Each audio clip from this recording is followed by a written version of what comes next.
Getting some news with regards to the Delhi BMW killer crash probe, which is now widening as we understand. Delhi cops grill accused Gaganpreet's husband. He said that he does not know how the accident happened, and Gaganpreet told him that she's going to the hospital by taxi. She's told her father that she's coming to the hospital is also something we believe he's now said.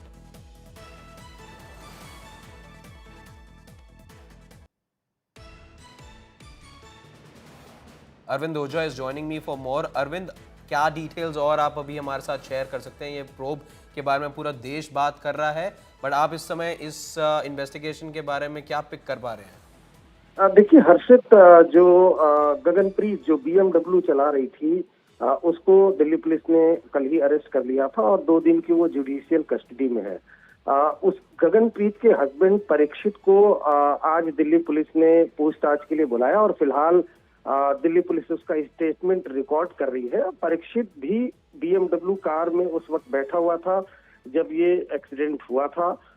Parikshit से जब Delhi police ने पूछताछ की थी कि हादसा कैसे हुआ, आप BMW कार में बैठे थे, तो परीक्षित ने ये बोला कि मुझे नहीं मालूम ये एक्सीडेंट कैसे हुआ।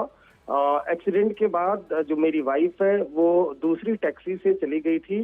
उसने अपने फादर को फोन भी कर दिया था कि वो हॉस्पिटल आ रही है, और जो परीक्षित है वो एक टैक्सी पकड़कर कहीं दूसरी जगह पर चला गया था। अब जो परीक्षित का स्टेटमेंट है उसके आधार पर इलेक्ट्रॉनिक एविडेंस और जो उसकी CDR लोकेशन है उसके आधार पर उसके स्टेटमेंट को एक तो दिल्ली पुलिस वेरीफाई कर रही है। अब इसमें कई एंगल आए हैं हर्षित। दरअसल जो एक्सीडेंट साइट है वहां से 19 किलोमीटर दूर गगनप्रीत जो विक्टिम है नवजोत उनकी वाइफ को लेकर गई थी। देर शाम ये खुलासा हुआ कि वो हॉस्पिटल दरअसल गगनप्रीत के रिलेटिव का है, जिसके बाद दिल्ली पुलिस को कुछ डाउट हुआ, उसके हस्बैंड को बुलाया गया और फिलहाल उसका स्टेटमेंट रिकॉर्ड किया जा रहा है, जिसमें वो कई ऐसे सवालों के जवाब दे रहा है जो दिल्ली पुलिस को डाउट में ला रहे हैं। इस वजह से परीक्षित से लगातार पूछताछ की जा रही है और उसका स्टेटमेंट लिया जा रहा है। आपका बहुत बहुत धन्यवाद अरविंद, सारी डिटेल्स हमारे साथ शेयर करने के लिए।